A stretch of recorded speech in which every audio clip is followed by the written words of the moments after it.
Hello and welcome back everyone. In today's video I will be looking back at the grandfather of the belt scrolling beat 'em up. Renegade was a game that truly revolutionised video games and kickstarted a whole genre of games that became a staple for arcades, consoles and home micros, and became the inspiration for many a games developer. But what made it genre defining? Well, it established the standard gameplay format adopted by later games in the genre. In contrast to earlier side-scrolling martial arts games such as Kung Fu Master, Renegade introduced key elements such as the belt scroll format where players can move horizontally and vertically in a scrolling arena-like space, a combat system incorporating combo attacks, and the standard 3-button control scheme. Oh, and a street brawling theme.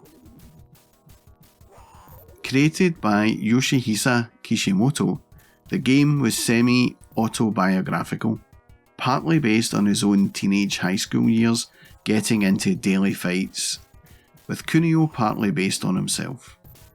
He also drew inspiration from the Bruce Lee martial arts films Enter the Dragon, which inspired the game's knockdown drag-out fights, along with his own altercations as a youth. It sported some really unique but frustrating controls. The player has 3 buttons: punch, kick and jump.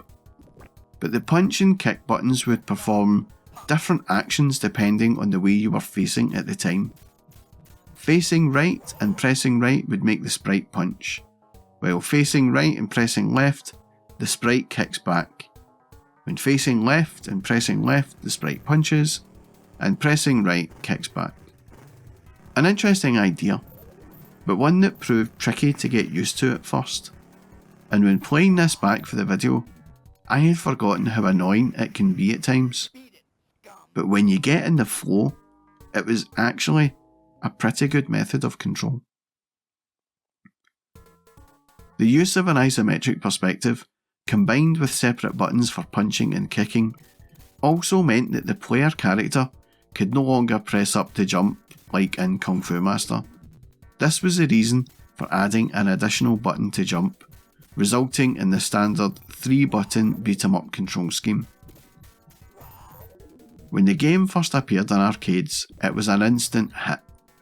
Players were totally drawn in by the violent action, and the action was intense, especially as one-hit kills were not in effect. This made it feel more like you were really beating someone up, akin to many fight scenes in movies of the time, and when I seen it, I couldn't quite believe the crowds that were gathering around the cabinet. But I was only still very young when I first played this game, and I remember my dad seeing the game and being appalled that there was this level of violence in video games. But then I reminded him of Beachhead and Beachhead 2 on a Commodore 64. Games where you were killing the enemy. I think he was still shocked, but never prevented me from playing these kind of games.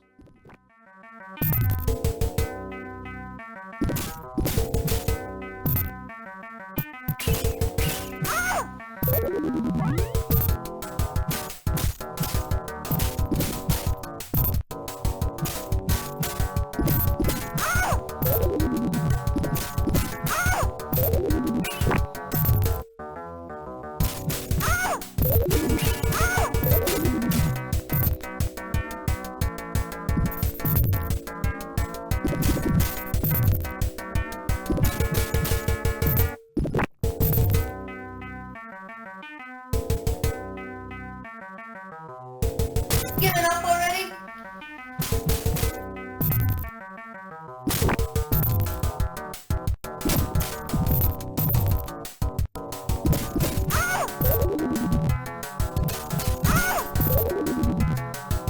Giving up already?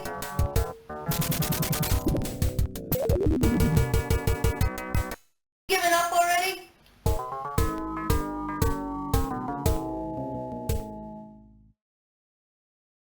The visuals were very cartoony, which, kind of helped with the disconnect from real life. And speaking of the visuals, for the time, they looked brilliant. Even though the mix of colours used was to help recreate this rundown environment with a series of greys and browns, the whole thing still looked really colourful. Way more colourful than anything I had at home on the Commodore 64 at the time.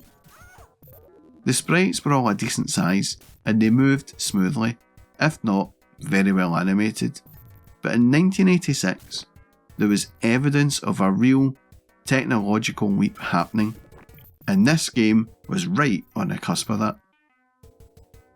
The sound is still very arcadey, and by that I mean the sound effects and the music do not fit the theme of the game.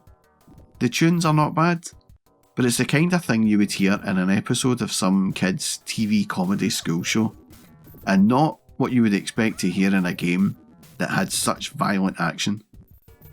Similarly, the sound effects are all beepy and boopy, pretty much like every other game around at the time. The playability is excellent, and today it's still a pretty enjoyable game to play, but back then it was simply outstanding, and it was great to bear witness to a new genre of game, something which doesn't happen all too often today. The mix of violence and addictive gameplay was too much for many a school kid to resist, and when the shows rolled into town and they had this game, me and my schoolmates wasted no time on trying to get to the end. But the frantic button bashing was a little too much for us, and we never really got that far. But something I have discovered when I was playing it for this video is that the faster you can hit the buttons, the easier this game is to beat. And for the first time in my life, I managed to beat this game, all thanks to rapid fire. At the time, it was a game that I didn't play a lot, but that was purely down to the fact that the shows were only in town for 2 weeks. And this was a game I never seen too often in arcades. But as soon as I had heard it was coming out in the Commodore 64, I couldn't wait to get my hands on a copy of it.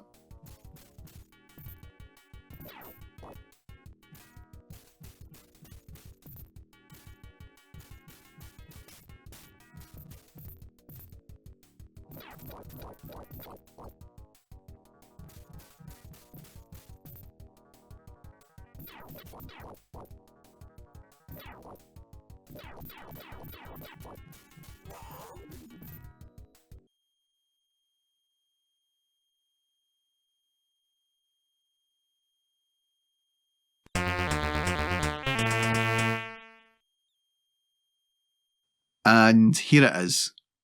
All I can say is memories have a nasty habit of playing tricks on you, as my memories of this game on the Commodore 64 were better than this effort.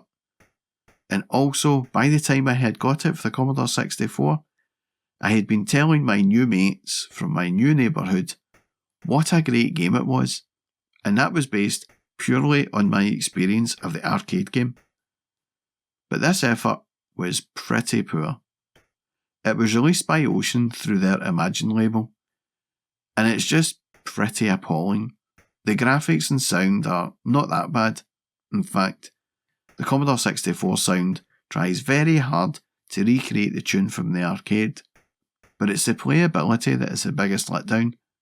With only one button, it was always going to be a tough ask to get the Commodore to recreate the arcade control method. Playing with the keyboard was a better way to play it, but I hated using the keyboard. And I still do far prefer a joystick or a control pad. This annoying control method in a Commodore was enough to put me off, and so it wasn't a game I played an awful lot at all. The impact of the game in the industry, however, is undeniable. It created a new genre that was a breath of fresh air and a move away from all the boring shoot-em-ups that had flooded the market. But it did also spawn Double Dragon, which was a game I really hated, and I still cannot understand why Double Dragon is so popular. But anyway, that was my look back at Renegade. If you like this video, then please do all the usual like, comment and subscribe. And as always, a massive thank you to all of those who have subscribed and commented already. Your feedback really does help the channel grow, and it's most appreciated. So it's a big thank you from me. And that's all from me, folks. Thanks for watching.